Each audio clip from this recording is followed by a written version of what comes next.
only way to start your day. But it's okay. Okay. You're ahead of your time. It's better to be ahead than to be behind. Oh, but I'm ahead of my time. You guys. Progressives. Okay. It's the 20-somethings of April. That should do. So long as we're awake. Either that or your bank account is whispering. My dear, it's shouting. Right. So, of course, you're hearing the voices, and we're getting into a conversation around the PBO deadline. And if you're going to ask yourself, what is the PBO? It's the Public Benefit Organization Bill Act, essentially what we're looking at. We're going to go into the details and why that's important this morning. But for us to be able to have that conversation, two folks join us today. Faith Kisinga-Gitonga is an advisor enabling environment for non-profit organizations in the hot seat this morning. Good morning. Good morning. Welcome to the Situation Room. Thank you. It's going to be an interesting conversation.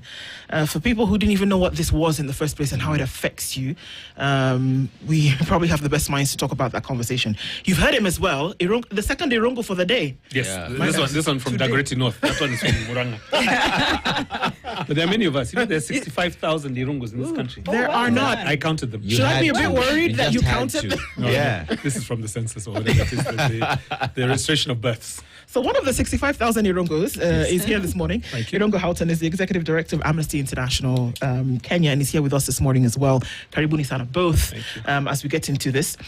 Dennis has gone to Equatorial Guinea this morning. He has some fun facts about that country.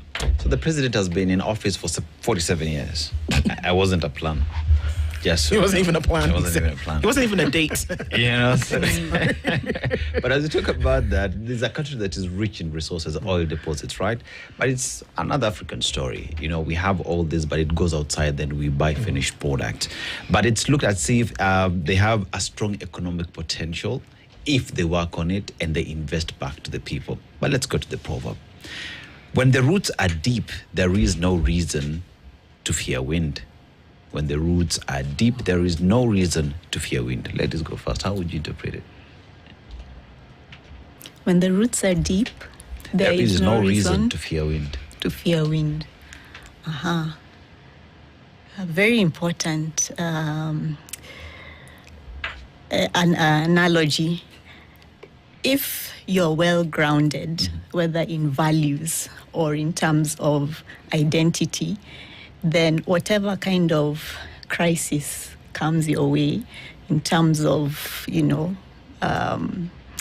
the environment or in terms of occurrences, events, then you really can stand strong and you will remain resilient. There are those events where, there's somebody who did an experiment some years back, and they tried to grow things in space. And one of the things that they found out is that the lack of wind led to the trees not faring, the plants not faring very well, especially the trees, only to discover that it was the lack of wind was what led to that very poor growth. And yet we usually fear wind and crises, and yet they are necessary for us to really strengthen and to be able to then face other crises in an even better way. Do is shaking her head like profound. Yani, it has exceeded the proverb. Irungu, how would you interpret it? Okay. I can really build on what Faith said. So I think it's 3-4 weeks ago, Too Early for the Birds took place. 4,000 Kenyans watched the tribute to Wangari Maathai. And I was present then to the power of Wangare's, I guess, both courage, but also her foresight. And she would say that, when you plant a tree, you start by preparing the ground. And I think the same point, which is if the ground is prepared well, the tree will flourish and the wind will not cause a problem. I think the same thing with this law that we're about to talk about. The PBO Act essentially is a legal framework that if it is nurtured, if it is supported, it will withstand the winds, not just of the 2027 elections, but I think as we go through for the next decade or couple of decades, because there are some very strong winds affecting the non-governmental organizations community, or as we say, the civil society, or as we now say, the public benefits organizations. Right. Public benefit organizations. Of course, we're asking questions this morning in terms of, what next for national civil society? Where is that space? Is it a space that's reducing, or is it a space that has the potential to increase? Both of you have done some significant work in terms of protecting that space over time. I mean, it's been a long journey in just trying to ensure that you have someone aside government who is going to work on a particular area to ensure that the things of constitutionalism are protected. So let's start off with that, really. I guess from a space where we're asking the question, has the space shrunk beyond salvation? Or are we saying that there's still something that can be done through this PBO Act today? Where are we seeing that space now is storing? We'll start off with you. Can I, with all due respect, allow me to send some flowers? Okay, send them quickly so that we can hear. Quickly. Yes, Irungu has been in this struggle. Indeed, it has been a long journey. As far back as the 1990s, he engaged with others, engaged the Moi Kanu State on the National Coordination Act of the 1990s. With others, he stopped 5 sets of draconian amendments to the same act in the 2014 to 2017 period, and with others lobbied for this particular act. Faith, for her part, is a seasoned legal policy expert who, from the inception of the bill, engaged and advised civil society regulatory agencies on the legislation affecting CSOs. She's a published author who works on civil society law and has a handbook on the PBO Act, Know Your Rights as a CSO. And she continues to support civil society organizations for compliance around the PBO. So the people we have in the room really have walked this journey. They've supported this journey. They have a lot to give us. I just wanted to put those flowers out there, yes, so that we know why the discussion has been already elevated at the proverb level, even before we started. Begin. And no bias on my part. Sorry, Ndu, back to you. So I guess you can go ahead with that. So we'll start with you, Faith. Okay. So has the space shrunk? The whole term of, shrinking space has been with us now for so many years. Yeah. So you wonder, has it been shrinking all the while, or has it always been shrinking? Is it closed now completely? We have a constitution that was meant to open the space. We have this PBO Act that was even meant to open it even much further, and yet was not commenced, at least for 12 years. So now, with the announcement of the commencement, and even as we have regulations that have even been passed to ensure now its implementation, the whole hope that the space now will begin to open further is definitely there within the sector. I can say that at least since 2013, the space has been considerably shrinking. We've seen a lot of activities towards at least bringing about amendments to what was touted all over the world as a very progressive law for civil society. And with not a year had even passed after the PBO Act had been signed into law, that we actually saw an amendment bill that was proposing amendments to this act. So by October, when the law was signed in January, we were beginning to see a raft of amendments, most of them targeting funding to the sector, and even expanding the space for the executive on the regulatory body of the PBO regulator.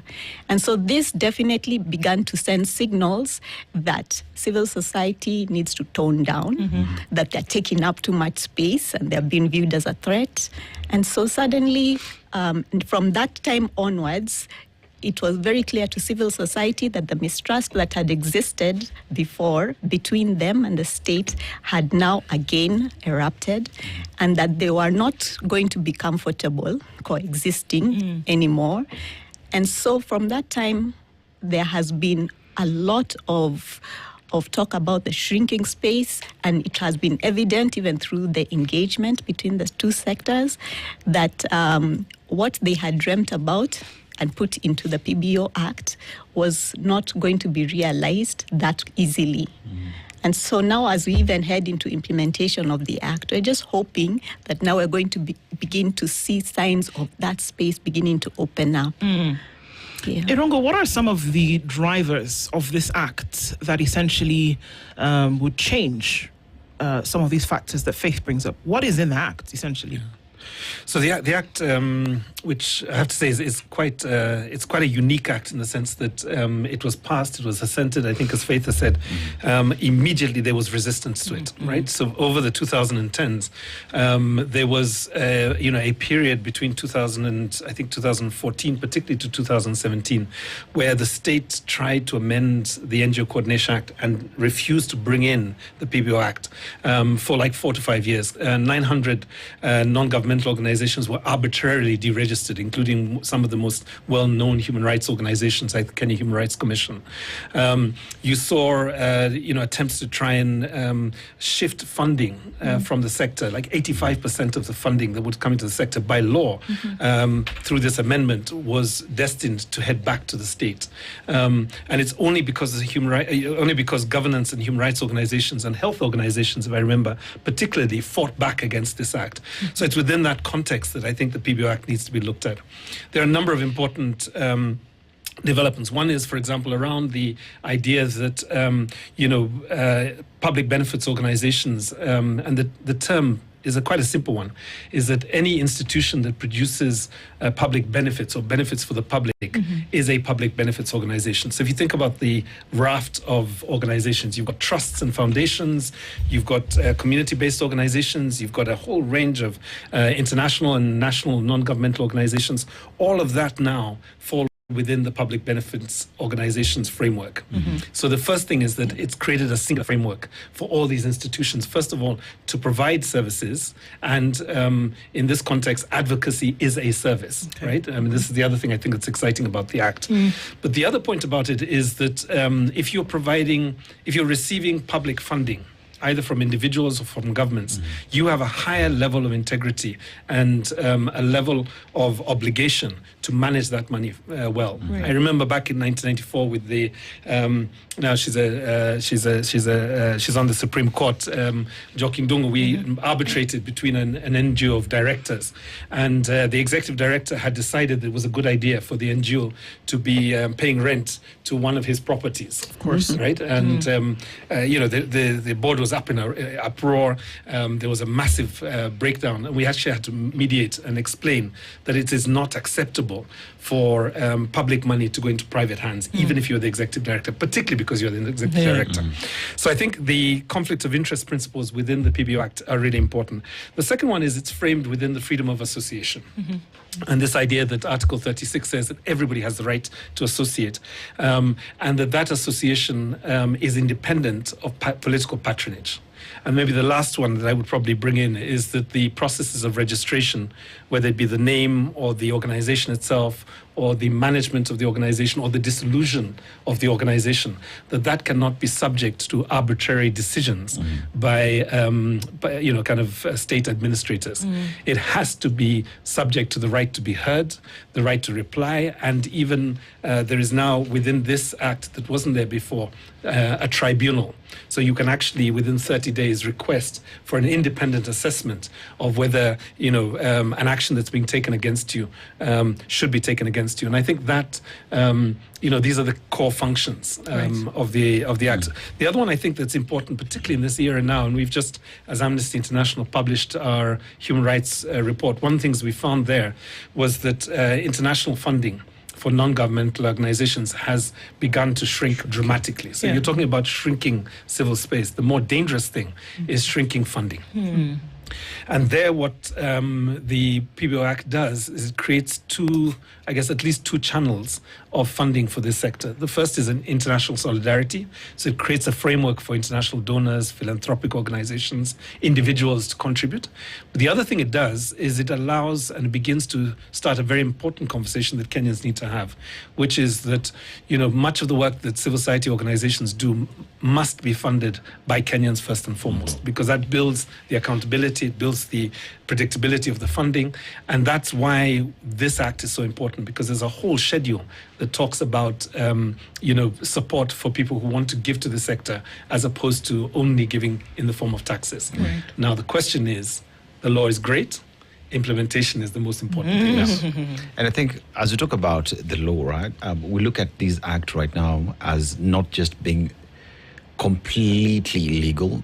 Politics as well plays into it. And with that, then we have two factors that we have to consider. So there is the opportunities that come with that and the risks that are involved. So as we look at this bill and its implementation and the political class and how they would want to jump on this or to make it difficult in the implementation phase, what are we looking at and what are some of the stronger measures that we have to deal with that when they do come? Because remember, we are headed into 2027, and these definitely will come up. So some of the stronger measures that perhaps the PBOs are preparing themselves to deal with. Yeah, so stopgap measures. Definitely there are some key risks. And one, we could actually look at the whole issue of self-regulation, which has been embedded in the Act, being one of those elements that can actually be used to safeguard the sector from external interference. If you look at the history of the NGO sector, in around from about 2003, 2004 onwards, about the time when we had a split of the NGO Council, up till today, the NGO Council has never really recovered. We've had claims and even evidence that there had been quite a bit of interference with the leadership of the council.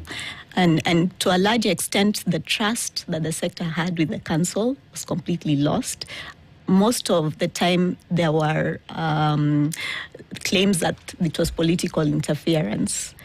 And so being able to come up with self-regulation body or even a representative body that at least is guarded against that kind of interference was one of the reasons why the revision of the NGO Coordination Act actually settled for, at the very beginning, a kind of self-regulation framework that had quite diverse self-regulation bodies, so that we were not looking at just one body that could be infiltrated, but at least several that represented the interests of the sector and ensured that at least that was more effective at the grassroots level. But later on, with a lot of, I'd say, inclusion of different provisions, we ended up with now a national federation of PBOs, which now is also beginning to face quite a bit of, I'd say, challenges, because what has happened is that the NGO Council has actually insisted that they will now continue on as the new federation or the new self-regulation body. And this definitely is going to be a bone of contention to the sector, because they feel that they need to come up with a new body, and the Act actually envisaged a new body that would protect the sector and ensure coordination, accountability, transparency through self-regulation. So if we do not carefully come up with this body or carefully ensure that it is established in a way that the whole sector will have trust in it, then we might be headed back the same way in terms of the problems we had with self-regulation. The other issue is independence of the regulator or the authority, which definitely was taken care of by ensuring that the way it is established in the Act will ensure that it is safeguarded from any political interference. So again, as we head into implementation, the questions that have been raised around the independence and the way this regulatory authority is run and established will need to be really taken care of. Throughout, we have definitely seen that politics plays a very important role in the civic space expansion or shrinking. From 1990 all the way up till today, it has been a key factor in ensuring that that space is either enjoyed or problematic. We cannot ignore it. Right. So there are lots of advantages. I think this is a critical milestone. This is a process that civil society has really shepherded, contributed to, and negotiated around. Now that it's here, and we are in a contentious time with possibly quite a government, let's talk about an increasingly surveillance state, a state that's very sensitive about the forthcoming elections and about its own legitimacy and ability to continue. What's the prognosis for the PBO Act in this context? Because if I was sitting in a certain seat, I'd be thinking, I don't really want a strong civil society. It needs to bend to my will, and we'd prefer to have civil society that does service delivery.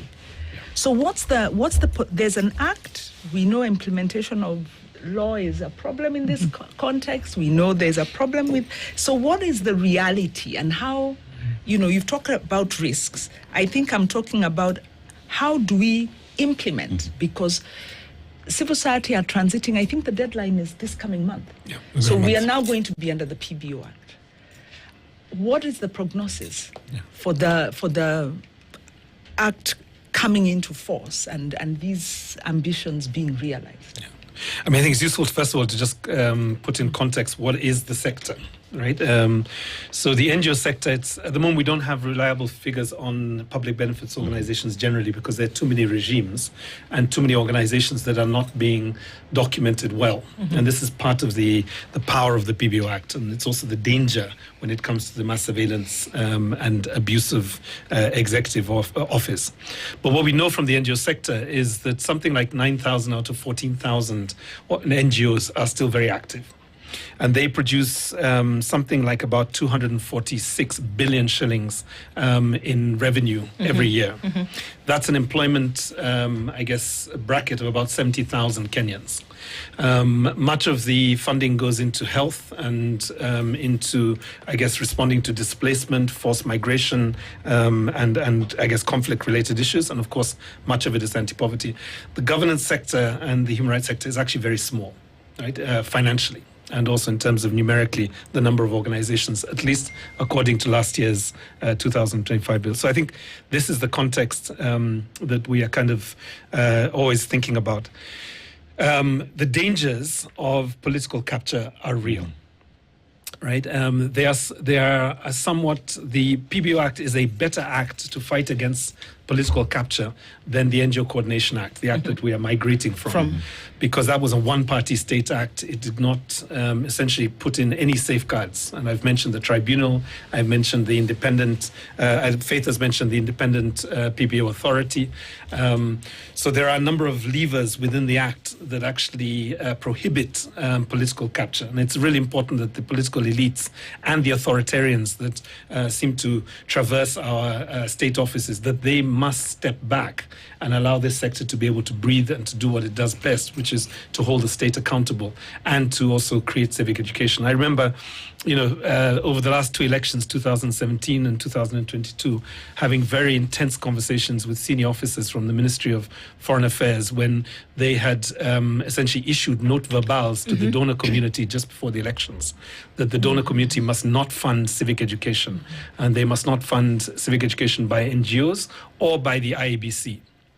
And the dangers were clear to me back then, which is essentially if you have a populace that is not educated on its rights or its ability to vote and has no inspiration from the political class, they will exit the exercise we call elections. Right. And what you will have is a disenfranchisement of large numbers of young people who are extremely powerful potentially.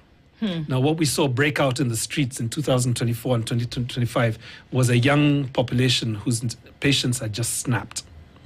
Now, the same thing could happen as we go into these elections. If the state tries to control our right to funding and our right to seek funding from wherever it is, we have an obligation to report. That is acceptable. But the state does not have the right to block us from accessing either international finance or local finance. Can I ask that, just on that point, that before in this case a PBO comes into operation in country, that there are already there are prerequisites towards establishment. Is there an understanding between host nation in this case and these PBOs about what you can and or cannot do? Yeah, it's very clear. It's There's clear. in the code of conduct. All right. It's all very clear. So on what premise then would a state, from MOFA in this case, be able to tell PBO Or a donor. or a donor that you cannot engage in civic education, for example? Yeah. And is it outside of the confines of the agreement? It is. I mean, it's unlawful. It's not just unconstitutional, but it is also against international human rights practice. Okay. So it is only authoritarian states that go in that direction. I think we have, unfortunately, a couple on our borders. Let me just speak about the sovereignty bill in Uganda. One of the most idiotic legal frameworks that's come out of Uganda in the last 40 years. I mean, the anti-homosexuality bill was pretty bad. This one turns a number of Ugandans into foreigners. I mean, literally, if you are a family member who receives money from your diasporan nephew or niece, you could be classified as a foreigner because you're receiving foreign funding. And the danger that we're seeing now with Uganda, and I think, if the parliament continues to debate it and actually pass the bill, what you might have is something like $9 billion be removed from inflows to Uganda, either in terms of remittances or in terms of international finance or in terms of development financing. And I think that's the thing that the Kenyan administrators need to be very clear about, is that when you start to put difficulties in a sector that is worth 246 billion shillings, what you're doing is essentially denying the country revenue. What you're doing is reducing the capacity for this sector to employ Kenyans. 70,000 Kenyans are recruited and employed by this sector. And I think that's sometimes forgotten.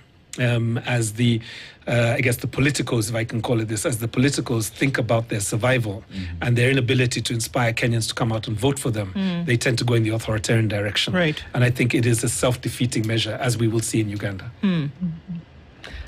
As you say that, Irungu, it takes me back to, was it 2014? Yeah. When I think you made the same appeal. Yeah. The sector may have been a bit larger in terms of numbers. Maybe the GDP contribution was a bit smaller. But at that point, it was the now governor, Anwaiguru. Minister of Devolution. And the freeze, and I think you alluded to that in your opening statement, there was a freeze on funding to civil society.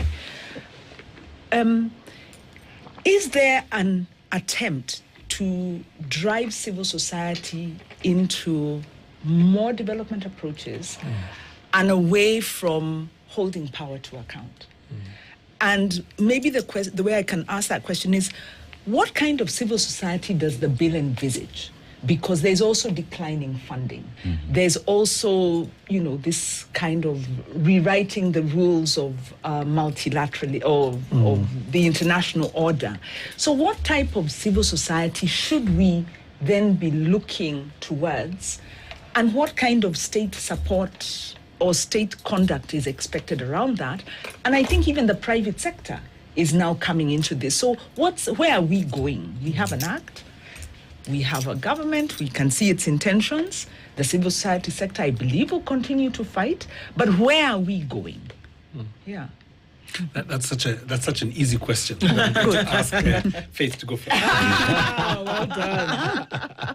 Irungu. That's a big one. Wow. Almost in the realm of like prophecies. I was looking towards you thinking, he's got it. Faith, we'll call you prophetess Faith. Oh my goodness. Natasha. Well, because Shiro asked, I think I will try and attempt to answer it. This whole issue of whether NGOs or PBOs are now being pushed towards delivery, we have seen over the years that seems to be the area that the government seems to be more comfortable with them playing a role in. Even the amendments that were pushed in 2013, 2014, had a kind of sense that, we were trying to copy what we were seeing in the region, where there were laws that tried to decrease funding that was headed towards organizations doing advocacy and human rights work. So in Ethiopia, we had the Proclamation of Charities regulation that actually said that if you receive more than 10% of your funding from external donors, then you should not or should desist from doing human rights and democracy rights-related work. And so, very soon after that, and that was in 2009. So for us now coming in 2013, we were really just borrowing a leaf from what was happening in the neighborhood. And so when our amendments were actually saying that you cannot get more than 15% of your funding from external donors, and that you needed to get approval from the Minister of Finance if indeed you wanted to do work that indeed you needed funding that was coming from external donors, and that they would determine whether you could actually increase that threshold of external funding depending on what they viewed to be their own reasons, really. The term used, and I think which was very broad, was legitimate and compelling reasons, which could be anything according to them. But I remember the meeting we had, we actually had a meeting at the Ministry of Devolution. The sector was trying to push against these amendments. Yeah. And one of the things I remember listening to the then Minister for Devolution at that time telling us was that you don't need to worry, the amendments actually will be looking to see how that threshold, especially for organizations doing work around health, education, and other organizations, can actually be improved. So basically saying that the discretion will be there for the administration to decide or determine who will be eligible to external funding. And but as far as we are concerned, where we feel you're not eligible, then we might even shrink it further. Yeah. So that push definitely came at that point. But if you look back historically, even to the 1990s, when we had the NGO coordination bill passed, part of the proposals then were that funding would come through the government from external donors before it's then extended to NGOs or PBOs. So that idea of how do we then control this funding so that these actors who are now increasingly becoming engaged in calls for reform or expansion of democracy are not as powerful as they are beginning to look, has always been there. And it's not changed. It just keeps morphing in terms of from more, overt actions to more subtle ways, so that now we are using the law or we're using now self-regulation where you infiltrate the body, So different ways, but in which we are looking at how can we then control this sector.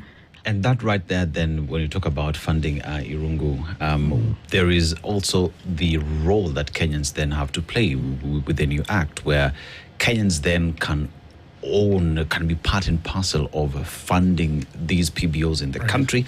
So that at the end of the day, there is no government that would say someone from the United States is funding you to fight my government or for you to make it difficult for me. That Kenyans as well need to look at this act as something that will give them power in funding these organizations that speak for them, that want change to be pushed, because then again, that is what the PBOs have done for a very long time. But how do we then bring Kenyans to partake or to consume this information? Because it could be there in the act, but if Kenyans don't know about it, it does not help the case. So how do we rope in Kenyans to understand their role in this new act? Yeah. I think the scenario that's emerging for me is an interesting one. So if you take a long perspective, right? If you go back to the 1990s, this was the period of structural adjustment programs. The state was beginning to withdraw. Donor pressure was extremely high. Donor conditionality was very high, and services were essentially being depleted. And that's how NGOs became so powerful in the service delivery period. We then moved into a period where African governments declared that they were development states. So that's when the universal primary education was introduced, primary healthcare was attempted. There was vast investments in water and agriculture and things like that. So you had a decade of delivery, or I guess state development services. With the rising, debt challenges that states are having, and tremendous corruption and mismanagement, and the reluctance of states to provide enough civic space for people to be able to check corruption, either at the county levels or at the national levels, what you're seeing now essentially is going back to the 1990s in a broad sense. But of course, the difference is this is a digital nation, right? So you've got social media, you've got the use of different technologies that you can use now in different ways, including crowdfunding. So I think that's one scenario. The second scenario is that the state inevitably is going to shrink in terms of its ability to provide services. When you see the tendency towards privatization, selling the family jewels in order that the administration can survive another 5 to 10 years. That's essentially going back to the 1990s. These were the recommendations of the World Bank and IMF back in the 1990s. But I think the other thing you're going to start seeing is that civil society organizations or public benefits organizations are now going to become increasingly interested in developing relationships with citizens. Right? And I think that's where it gets more interesting. I do have it in some ways that the NGO, and this is different from the PBO, the NGO, this idea that you get funding from overseas, you spend it well, you report back, you ask for more funding, a bit like an ATM machine. That model has actually died, and that a new model has to be born, or if I can use a word that my English teacher would hate, the late Dr. Pamela Kola, has to be birthed. I think that the challenge now is really thinking about, people's associations, mass associations, professional associations, neighborhood associations of people that come together and learn internal democracy by focusing on a particular issue and learning how to be responsible around that issue and around the resources that they have in common. And of course, the funding flows can be crowdfunding. Amnesty has increasingly now begun to see the power of membership. Right, so our 1,600 members who give every year are now becoming a revenue stream that allows me to stop thinking about what are the donor fads. Right. We're now looking at merchandise. We're now looking at other ways in which you can cleverly work with money markets, so that the little money that you've got you can leverage domestically. But the one thing that I think the PBO authority and Dr. Laxmana, I'm sure, is watching us right now with his team.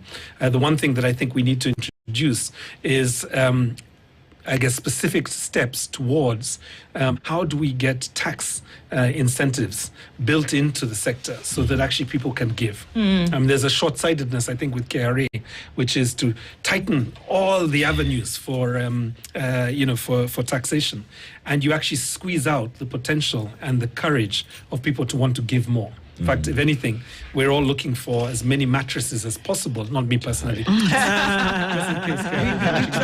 trust you. We believe you. And amnesty for that matter. Everybody's looking for mattresses to hide money. Right? Yes. This is just like a complete sabotage of this idea of a nation that actually, gives in order that the most marginalized get services.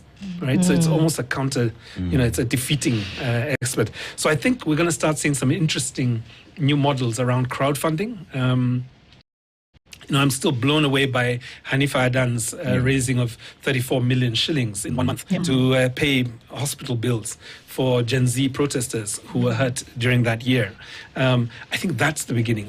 TikTok fundraisers are now just massive. And just a word for the KRA people who are watching us. Please, Leave them alone. Just leave them alone. It's not Let broken. them be. Let them be. Let them create this culture. And 4 or 5 years from now, you will see the revenue from taxation begin to pick up. But if you crush it at this point, you're going to have to recruit staff in KRA, whose job it is called mattress searching. Just in case. That could even be a job description. Door to door. Door-to-door mattress searcher. Let me just tell KRA, in case I buy a new mattress, it's because I moved houses. So interestingly enough, Looking for the depth, there's this gentleman, President Donald Trump, when he came into office the second time round, he had a thing to say about what we are calling PBOs. And we saw a massive withdrawal of funding under his, from his word, essentially. And that some of the things that he said over and over and over again is that the hard-earned taxes of the American people that go towards, still NGOs, aid development organizations, then could not be accounted for, right? And he said this. It was very clear that it came from many quarters, and as a result of that, they were going to pull back on that. That what you saw was that folks who were giving their money then could not see where it went. That people would come here and they would drive the high-end vehicles and they would live in the mansions. But in terms of the effect on what it was supposed to then attain, that was not visible. And this is what he said. As a result of that, they were going to pull back on that. What kind of blight, if any, does it then have on what we are discussing today and, the crowdfunding that Irungu talks about? Is it because of the dry taps on one side, or are we saying that there have to be more innovative ways to then be able to do this? And what did it actually do to the sector with that announcement and that effective withdrawal? Yeah. Irungu, why are you looking around? Another easy question for you, Faith. all the easy All the one goes to Yes. Yeah. I want to pick on Drew's question about all of a sudden and say that this is something that the sector had been discussing for many years. The Long before whole those. discussion of sustainability had always, they knew somewhere down the line something like this is going to happen. And so it's just like eventually it's coming, and then it happened. So it's not something that was very sudden in terms of them having had discussed it so often. But I guess the reality was that they needed something to happen That for them something to was be Trump. forced into it. So something was Trump. Yes. Okay. All right. And that something was Trump. So the other thing that they also had been discussing at the same time was the how do they get the public to really understand what it is that they do and their role in society, so that they can then get the kind of support that you find NGOs and charitable organizations in the West getting. In fact, a lot more than 50%. Sometimes you get even nearly 60 to 70, 80% of funding or support to these non-profit organizations coming from individuals. And that's because they believe in what these organizations are doing. Yeah. They are formed by citizens to actually push the things that are of importance to the citizens and to be a voice for these citizens. So how have we taken steps? How has the sector taken steps to ensure that the public resonates with the kind of work that they're doing, that they understand that it is actually, and that they understand that it is what they would like them to be doing.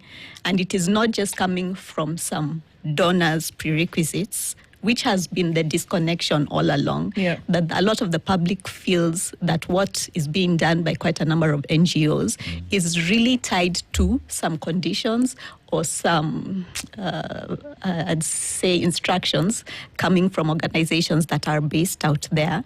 Once we are able to see that very clear understanding and even connection between the public and NGOs or PBOs, then we can begin to see the kind of support we saw just last year, going into, into all types of things that the public resonates very strongly with. And there had been a collection, I remember, I think it was for Turkana. There was a food drive. Kenyans for Kenyans. Again, I think it was quite a huge amount in a very short time. So it is possible.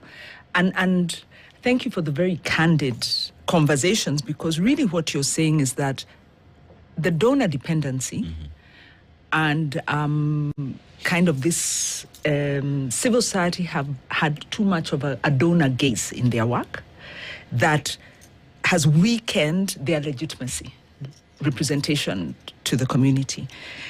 We then have now the PBO Act, and from what you're saying is that this is a good opportunity for civil society, but by the same token, there are new civil societies who will not fall under this act, because I believe associations are registered separately, differently, maybe as societies or other, and they are very important. You then have this Gen Z movement and TikTokers and all who are content creators in the private sector, and they are doing governance and they are advancing human rights discussions.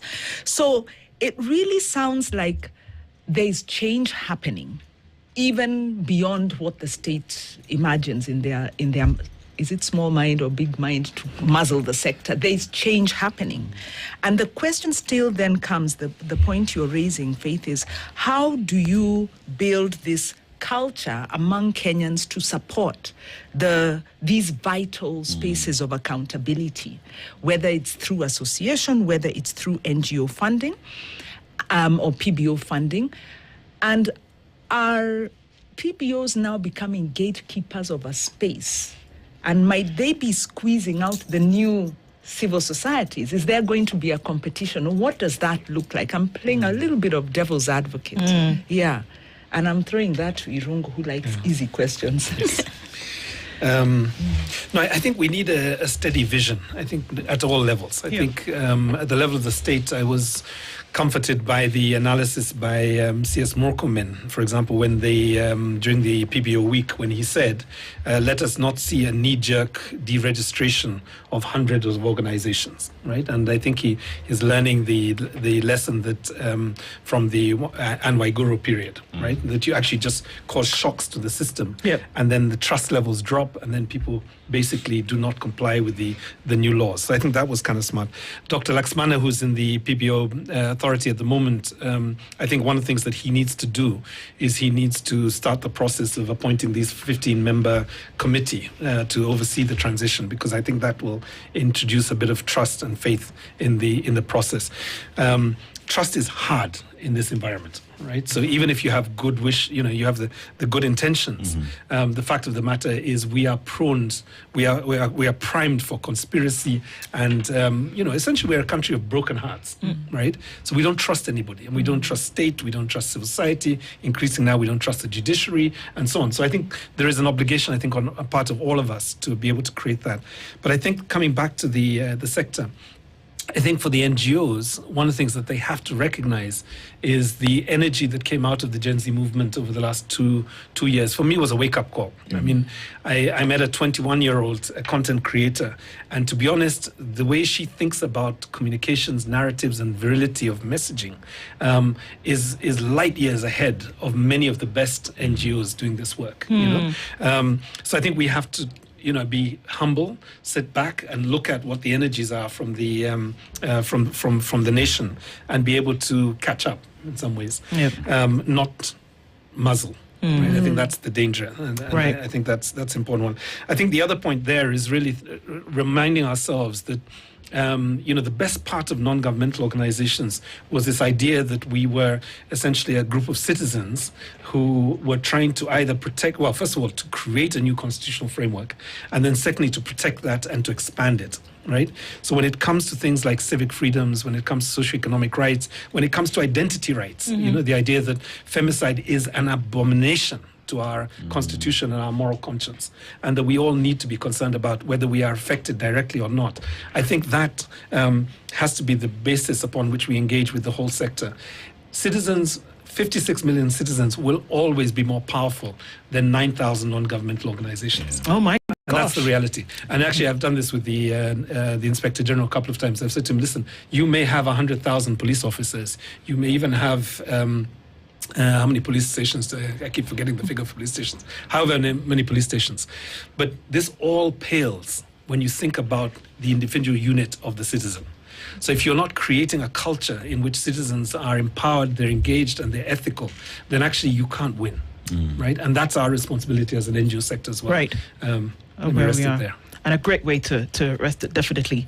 I mean, there's a lot to coming from these conversations, and we want to thank both of you for being here with us this morning. Irungu Houghton is the Executive Director of Amnesty International Kenya, joined this morning by Faith Kisinga Kitonga, who's an advisor enabling environment for non-profit organizations. Asante for steering this conversation with us this morning. Thank you very much. Good morning, 9 a.m. This is The Situation Room, the only way